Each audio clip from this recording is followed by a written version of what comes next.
É uma gratidão imensa a Jesus de Nazaré pela oportunidade do trabalho nessa noite.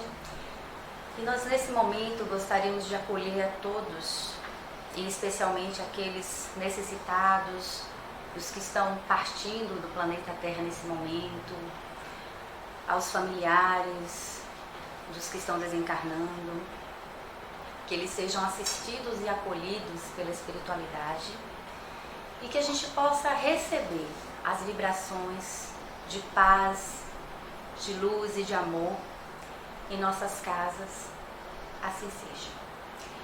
Então, meus irmãos, nós vamos falar sobre um tema bastante recorrente, né? Bastante falado e discutido dentro das casas espíritas, dentro das associações espíritas, né? Que é fora da caridade não há salvação. Portanto, a gente vai nessa noite fazer uma reflexão sobre esse tema. Todas as passagens, e eu diria que o Evangelho, segundo o Espiritismo como um todo, ele é bastante importante, né? Nos traz exemplos e ensinamentos maravilhosos. Mas essa passagem especial, que é o capítulo 15 do Evangelho segundo o Espiritismo, e que também é a passagem do Evangelho de Mateus, no capítulo 25, de 31 a 46, né? É de extrema importância, como o próprio tema já nos traz, né? Fora da caridade não há salvação. Então, Jesus, ele tinha o hábito, né, de falar em parábolas, talvez para deixar a mensagem mais leve, para não gerar um impacto muito grande, principalmente que a fala dele era uma fala e um discurso que para aquela época trazia um pouco de estranheza, era algo diferente do que estavam acostumados a ouvir, né? Então, nesse capítulo 15, Fora da Caridade não há salvação, ele inicia com a frase, né? O que precisa ser feito para ser salvo, né? Ou seja, o que precisamos fazer para que possamos avançar na nossa evolução espiritual? O que precisamos fazer para avançar nessa escala de maturidade espiritual, de evolução espiritual, de melhoramento mesmo, né?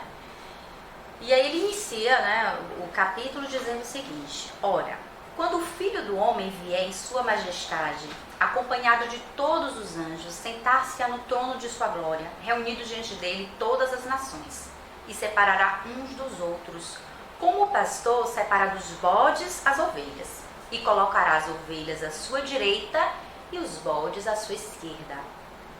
Então dirá o rei aos que estiverem à sua direita: vinde, benditos de meu Pai, tomai posse do reino que vos foi preparado, desde o princípio do mundo.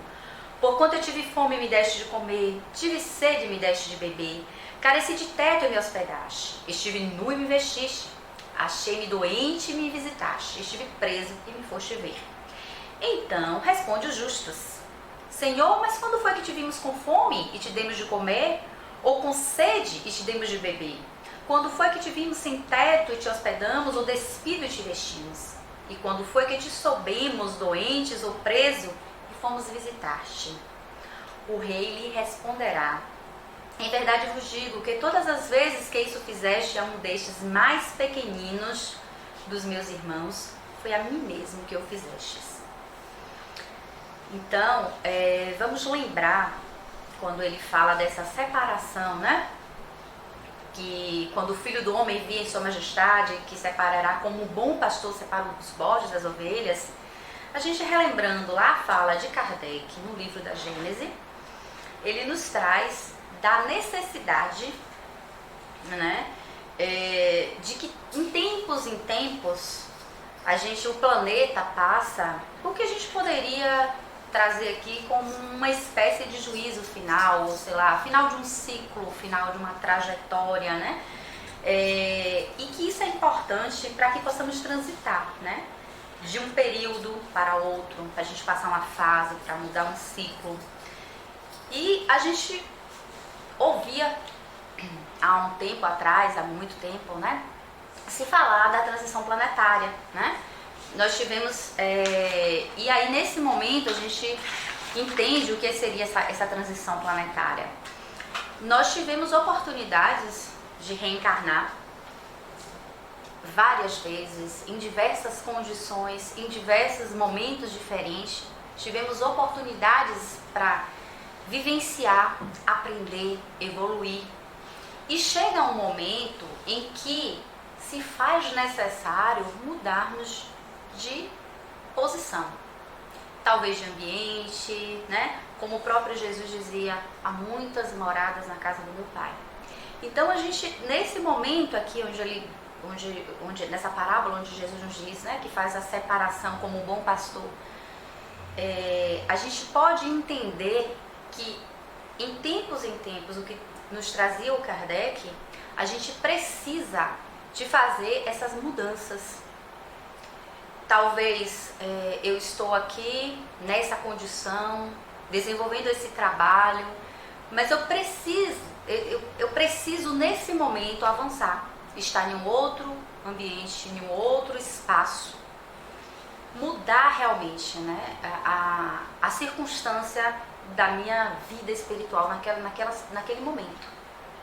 E aí a gente vê, né, está passando por uma fase, por um momento que, claro, delicado, que dói bastante, né? Muitas pessoas se despedindo de entes queridos e que nós ainda estamos, né, nesse processo ainda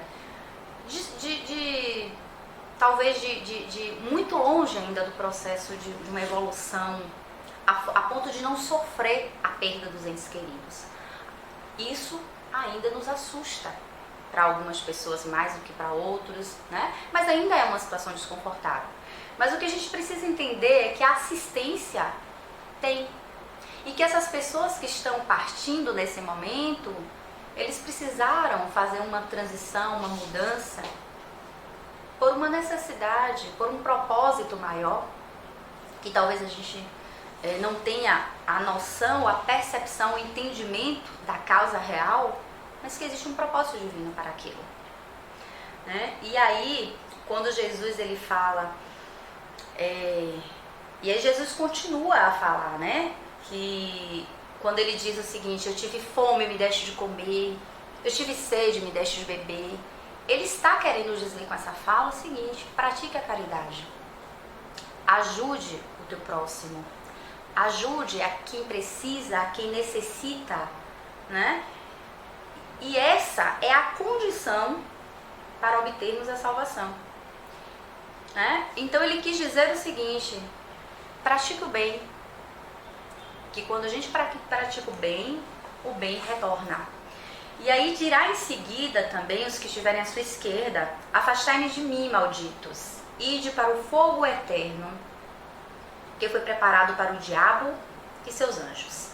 Porquanto tive fome e não me deste de comer, tive sede e não me deste de beber, precisei de teto e não me agasalhaste, estive sem roupa e não me vestiste, estive doente e no cárcere e não me visitaste. Também eles responderão: mas Senhor, quando foi, né, que te vimos com fome e não te demos de comer, ou com sede e não te demos de beber, ou sem teto, sem roupa, doente, preso e não te assistimos? E Jesus torna a responder, né? E o rei torna a responder: em verdade vos digo, todas as vezes que faltaste com assistência a um destes mais pequeninos, deixaste de tê-la para comigo mesmo. Então Jesus ele usava, né, vale ressaltar essas parábolas, e uma linguagem muito própria da época.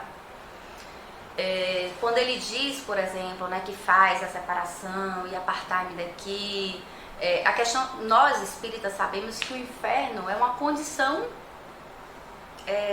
de pensamento mesmo, uma construção mental de cada um, e que cada um de nós constrói, né, ou o céu ou o inferno de acordo com as nossas percepções. A nossa consciência é que nos cobra, é que nos aponta, ela principalmente, mais do que qualquer outra pessoa, é que nos cobra o dever de não ter cumprido algo, de deixar de ter feito algo, né? Então, o que Jesus nos diz o tempo inteiro é isso, é que não tem nada pior, ou não deve ter nada pior, do que a gente passar uma existência inteira. E aí você reencarna e você percebe, né, quanto eu poderia ter feito coisas maravilhosas, coisas boas, e não fiz, e deixei de fazer. Então, nesse momento, esse estado de espírito da cobrança, do se cobrar, do arrependimento, da tristeza por não ter feito, né?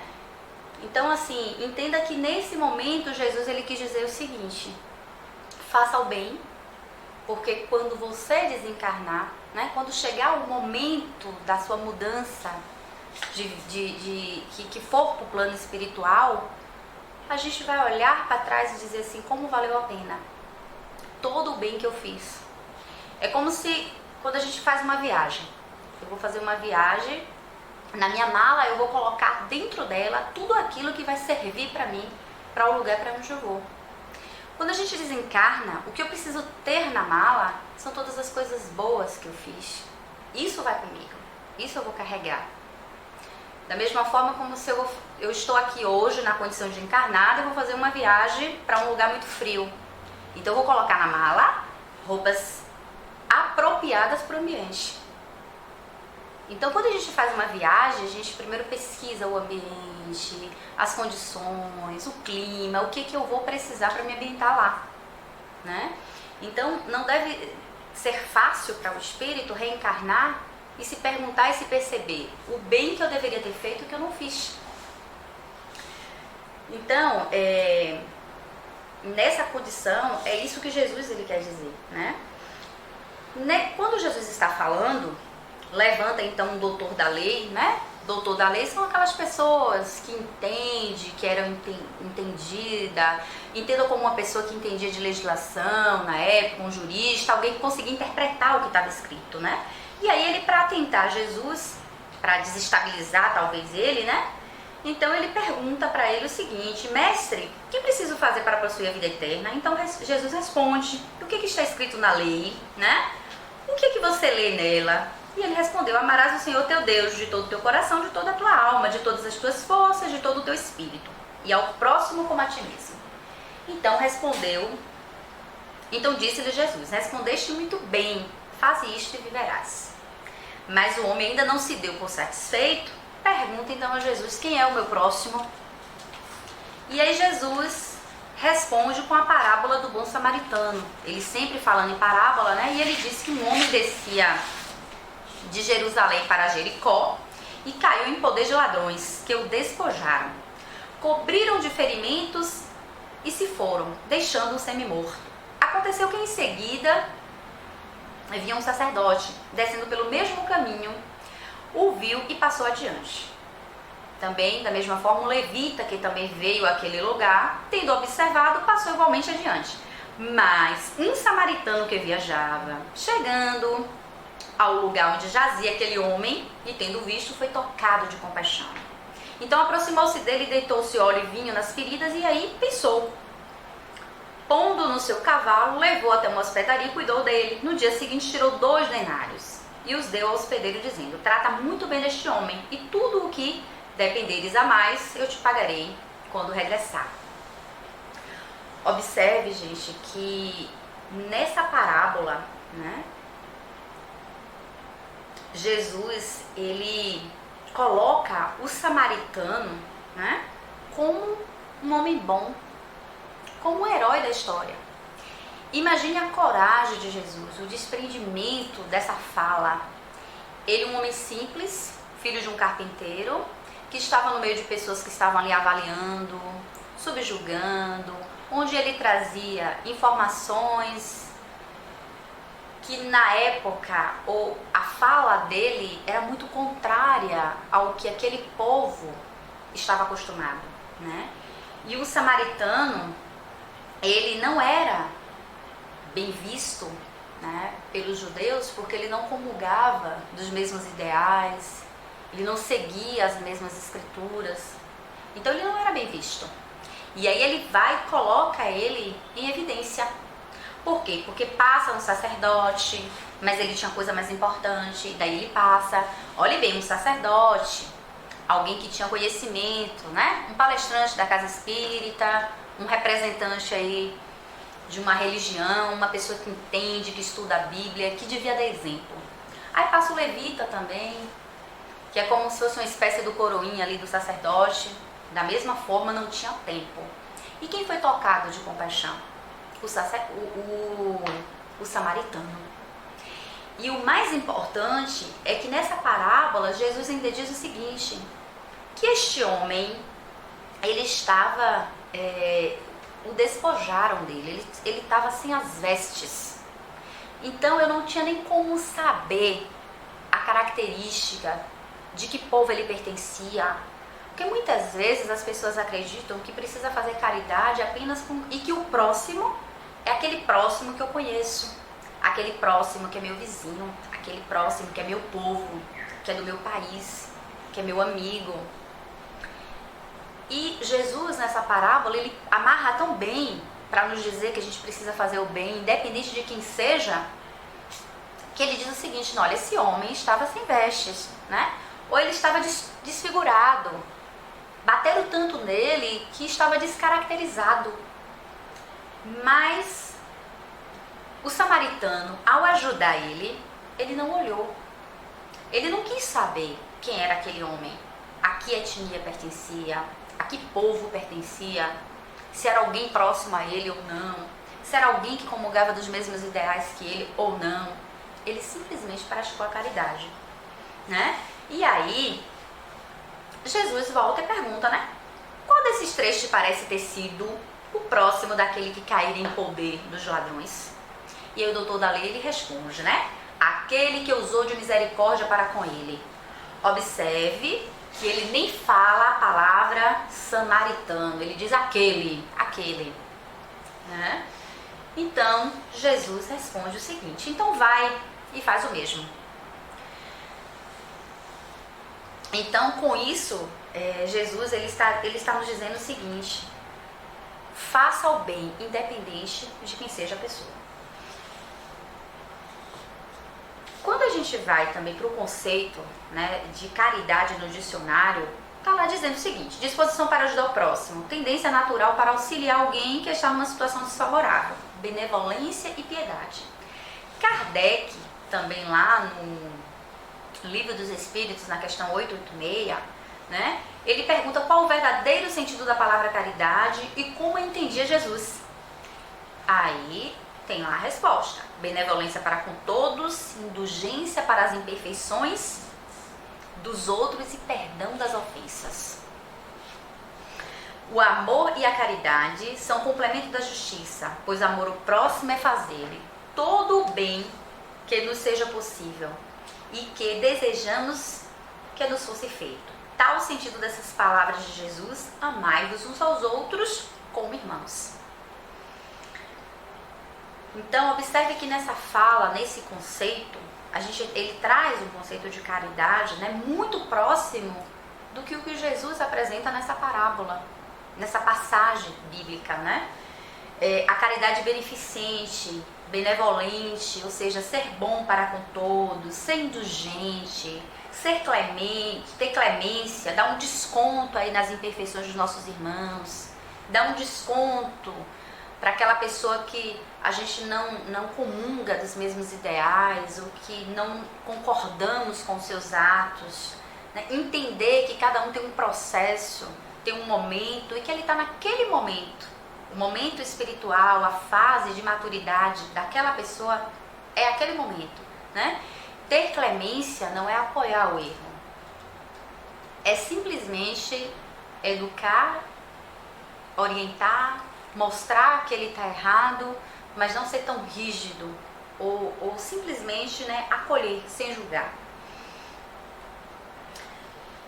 Então, seguindo aí, tem um livro, o Perante Jesus, que foi editado pelo Espírito Emmanuel, né, por Chico Xavier.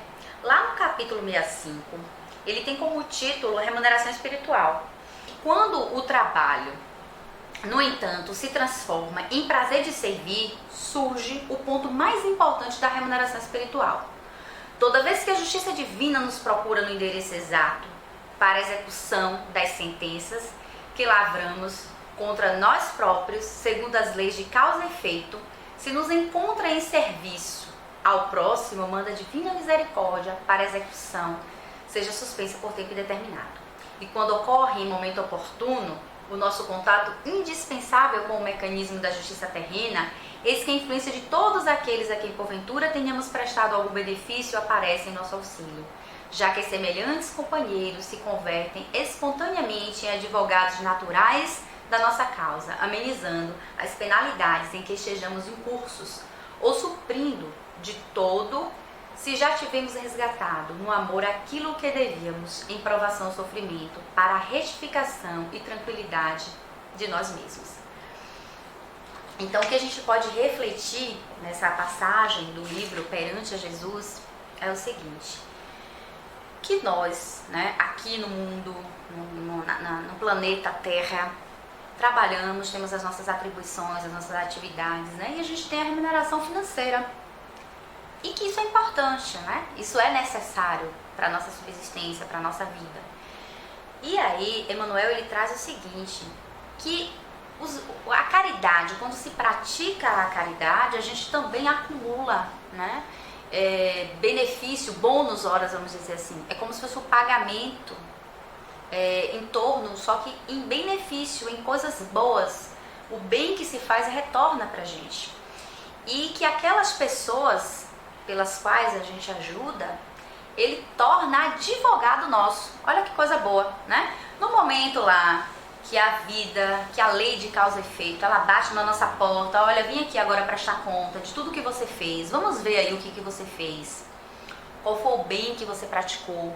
Então é nesse momento que aquelas pessoas pegam e dizem assim, não, olha só, mas ele é tão bonzinho, não, você não conhece, não, isso aí, quem disse que isso é bom? E aí a pessoa vai lá e, como advogado, defender suas causas, né? Pedir clemência, pedir, não, por favor, dê mais um pouquinho de tempo, dê um pouquinho de paciência, tenha um pouquinho de paciência com ele, né? E aí a gente lembra, assim, eu me lembro de uma passagem lá no livro nosso lá, que André Luiz, ele atendia uma senhorinha todo final do expediente, fazia uma consulta, ela não tinha dinheiro de pagar. E quando ele desencarna, essa senhorinha, ela se sente na obrigação de fazer uma prece, de orar por ele todos os dias. Olha aí, a caridade que ele prestou, né? Depois ela retribui em forma de oração e prece. Que carinho, que gratidão, né? Muito grande para receber isso aí. Então, seguindo, a gente percebe, né, que o Espiritismo, ele levanta assim, muito essa bandeira da caridade. Então esse é um evangelho que ele é muito importante, porque a gente aprende que existe uma lei de causa e efeito, né?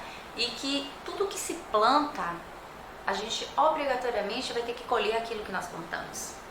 Então quando a gente semeia o bem vai retornar.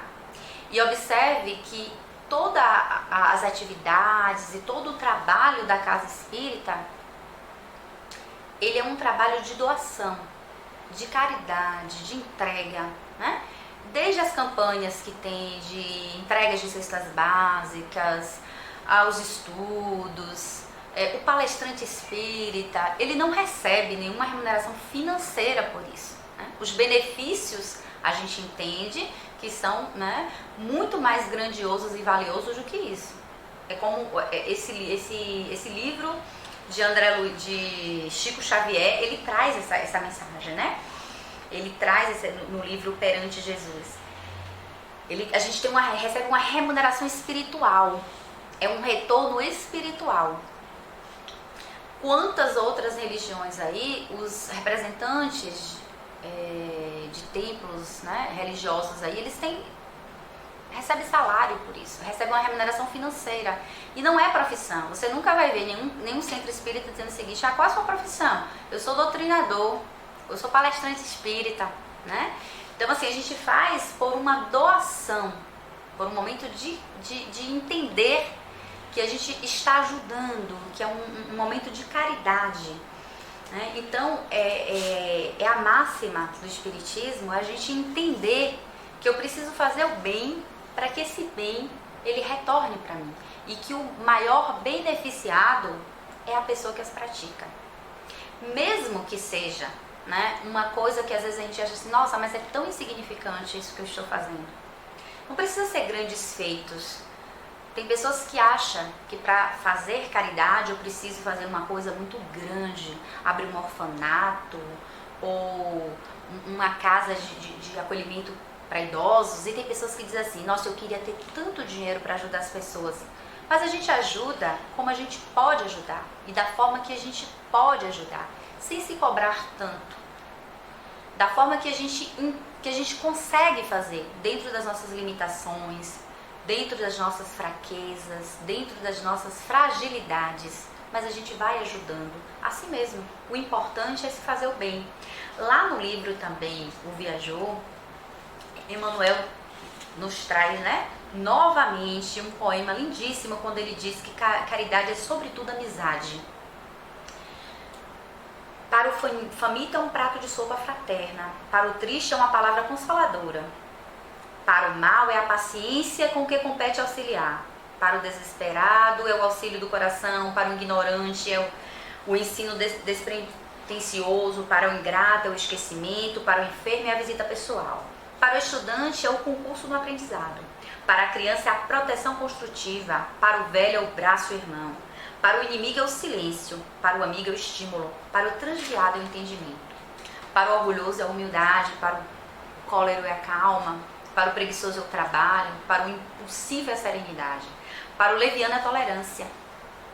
Então, caridade é a manifestação incessante e crescente, é o sol de mil faces, brilhando em todos, o gênio de mil mãos, amparando indistintivamente na obra do bem, onde quer que se encontre, entre justos e injustos, bons e maus, felizes e infelizes, porque onde estiver o Espírito do Senhor, aí se derrama a claridade constante dela, o benefício de um mundo inteiro. Então a gente percebe, né, com todas essas, ao decorrer da minha fala até, e tudo que a gente trouxe aqui, algumas passagens, né, de livros de psicografado por Chico, do próprio Evangelho, descrição de Kardec, que existem várias formas e existem vários tipos de se praticar caridade. Não simplesmente aquela caridade financeira, que também é importante, que é necessária, mas muitas vezes o que aquela pessoa está necessitando não é a caridade financeira. Então a gente percebe o seguinte, que a caridade é prestar auxílio ou assistência a alguém que está necessitando de algo. Então isso é muito relativo, vai depender do que o indivíduo está precisando naquele momento.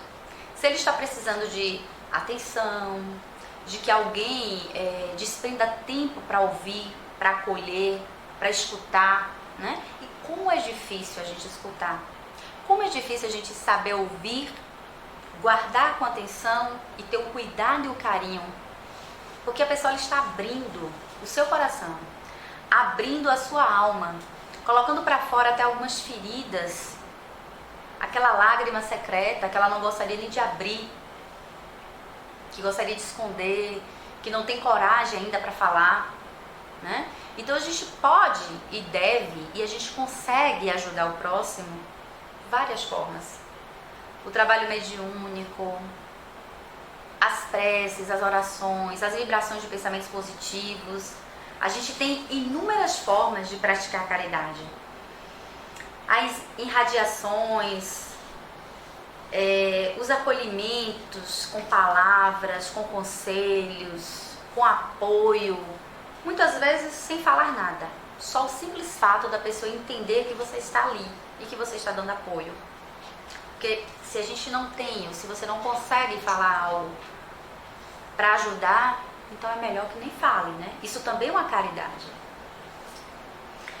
E aí, seguindo mais um pouco, né, o nosso querido Chico Xavier, ele que sempre trazia tantos ensinamentos maravilhosos para a gente, ele diz o seguinte, que a caridade sempre foi a força que me sustentou.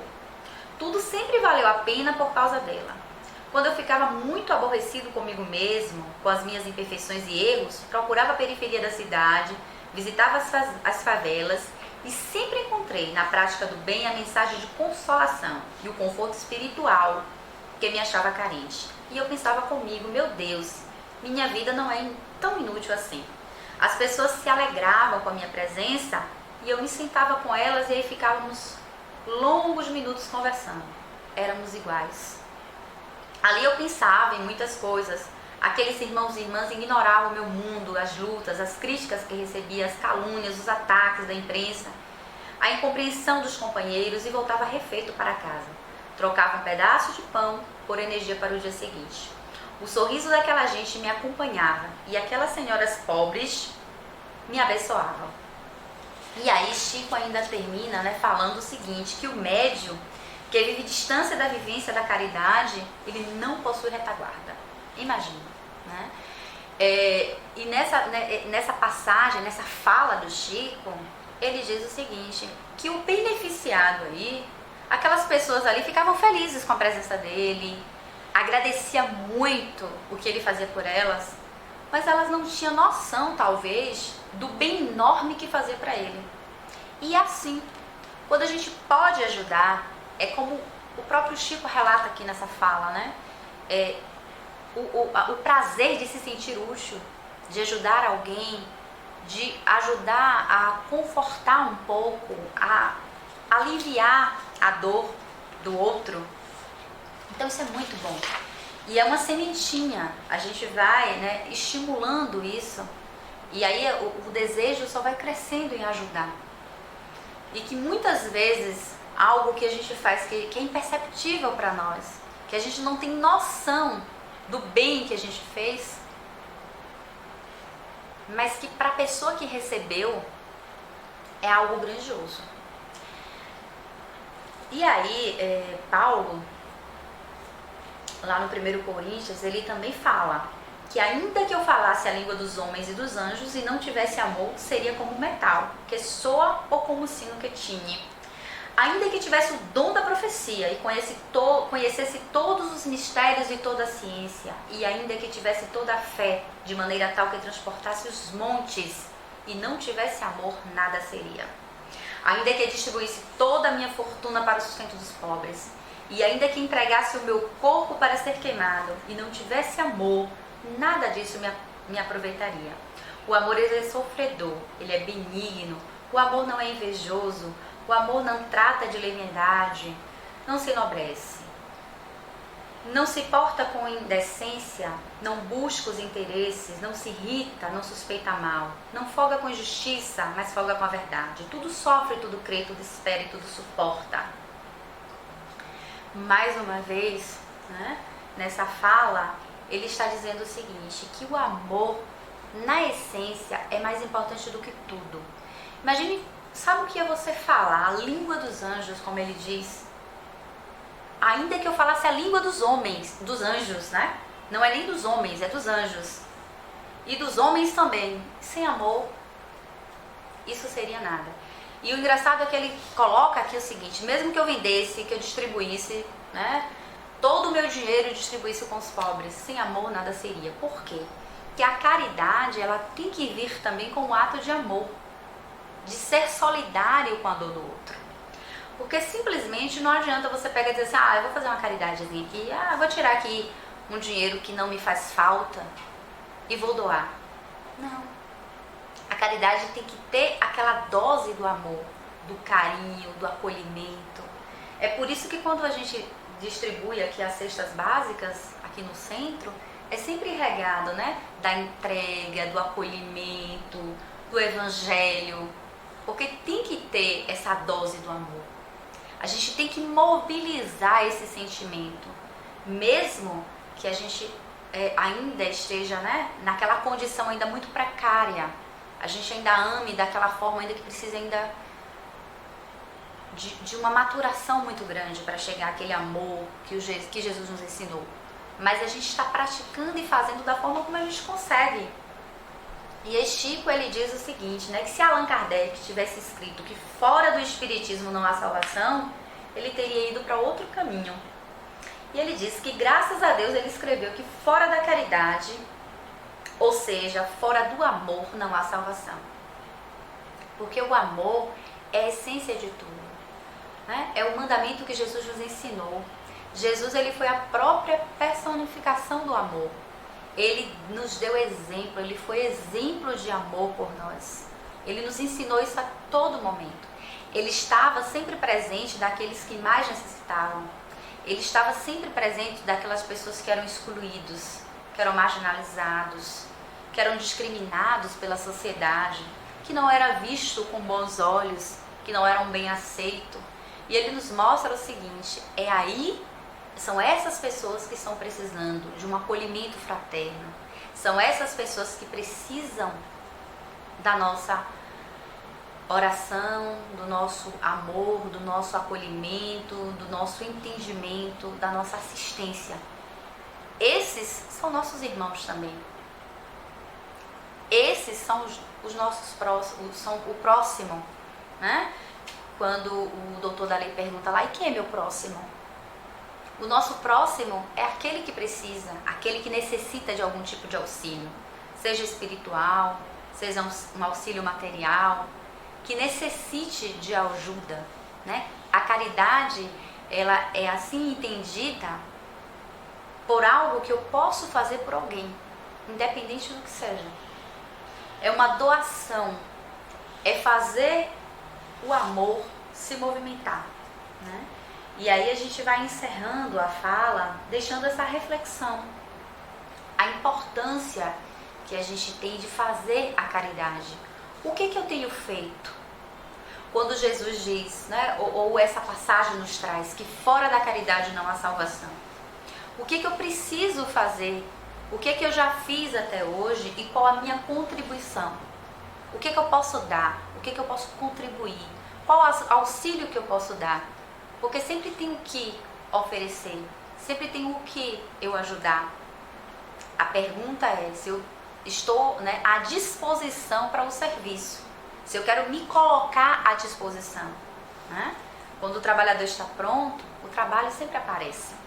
Então vai ter sempre algo para ser feito, tem sempre algo para a gente fazer.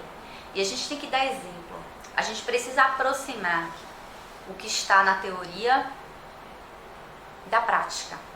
Porque muitas vezes a gente estuda, a gente lê o Evangelho segundo o Espiritismo, a gente lê toda a obra maravilhosa que a gente tem à nossa disposição. Entendemos de forma racional, mas ainda precisamos no campo emocional digerir ou colocar algo em prática. Porque existe uma distância, né? Um tanto considerável aí, do racional do emocional. Então, por isso que muitas vezes, né, o que foge da zona de conforto nos assusta. E tantas vezes a gente deixa de ajudar por medo, por insegurança, por achar que não é capaz. Mas a gente precisa colocar esse amor em movimento. A gente precisa cortar, né, quebrar essas arestas, aproximar mais das pessoas que precisam, das pessoas que tanto estão necessitadas e que tem tanto o que se fazer a todo momento, né? Nesse momento, especialmente que nós estamos vivenciando de isolamento social, de uma reflexão, a gente se mantém mais afastado do calor humano, da proximidade das pessoas, e como a gente sente falta disso. E isso também é uma caridade. Fazer uma visita, quando for possível fazer, né? A gente percebe através desse isolamento quanto eu tive a oportunidade de visitar alguém e não fiz quando podia fazer, né? Mas a gente vai passar por tudo isso, é uma fase, e a gente sempre tem o que fazer. Estamos aqui nos reinventando, tentando readaptarmos a essa nova realidade, né? As gravações da doutrinária é uma forma da gente readaptar esse momento, mas a gente tem que buscar, assim também a caridade. Sempre tem o que fazer. Eu sempre tenho algo de bom que eu posso oferecer, que eu posso ofertar para alguém. Só preciso fazer uma reflexão, olhar para mim e ver o que eu consigo fazer dentro das minhas limitações e imperfeições. O que eu sou capaz de fazer hoje? E aí a gente vai aperfeiçoando. Lá na frente, a gente vai melhorando. À medida que a gente vai praticando, a gente vai ensaiando, aprendendo, e aí a gente vai melhorando. Muita paz para todos, assim seja.